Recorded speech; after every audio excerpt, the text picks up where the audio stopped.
திருபுவனத்தில் போலீசார் தாக்கியதில் மரணமடைந்த அஜித்குமார் மீது புகார் அளித்த நிகிதா மீது அரசு விலை வாங்கித் தருவதாக கூறி 48 லட்சம் ரூபாய் ஏமாற்றியதாக மேலும் ஒரு புகார் சென்னை எழும்பூர் காவல் உதவி ஆணையர் அலுவலகத்தில் அளிக்கப்பட்டுள்ளது.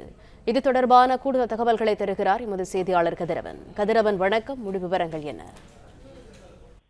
சிவகங்கையில காவலாளி அஜித்குமார் மீது புகார்கள் சொன்ன நிகிதா என்பவர் மீது பல்வேறு குற்றச்சாட்டுகள் வெளிவந்து இருக்கிறது. ஏற்கனவே வேலை வாங்கி தருவதாக மோசடி செய்யப்பட்டதாக உறவினர்கள் உள்ளிட்ட சிலர் புகார் அளித்திருப்பதாக கூறப்பட்ட நிலையில தற்பொழுது எழும்பூர் உதவியாளர் அலுவலகத்துல செந்தில்குமார் என்ற நபர் ஒரு புகார் ஒன்றை அளித்திருக்கிறார்.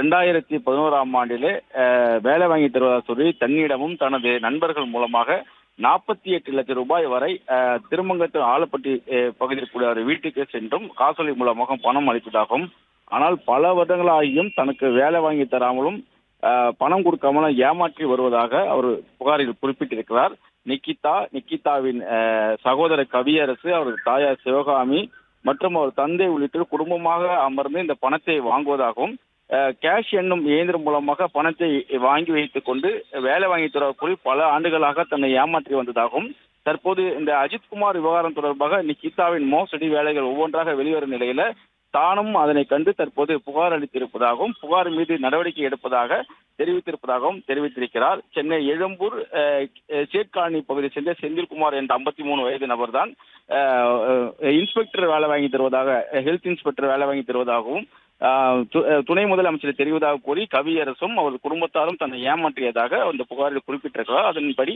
நடவடிக்கை எடுப்பதாகவும் போலீசார் தரப்புல தெரிவிக்கப்படுவதாகவும் தெரிவித்திருக்கிறார். பல வருடங்களாக தேடி அலைந்த போதும் அவர் சிக்காத நிலையில இந்த அஜித்குமார் விவகாரம் மூலமாக இவர் வெளிவந்திருப்பதாகவும் அவர் தெரிவித்திருக்கிறார்.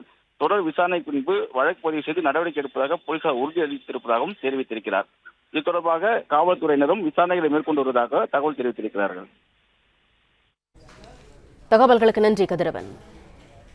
பிளே ஸ்டோர் மற்றும் ஆப் ஸ்டோரில் இருந்து பாலிமர் செயலியை QR கோடு மூலம் பதிவிறக்கம் செய்யுங்கள். செய்திகளை உடனுக்குடன் பெறுங்கள்.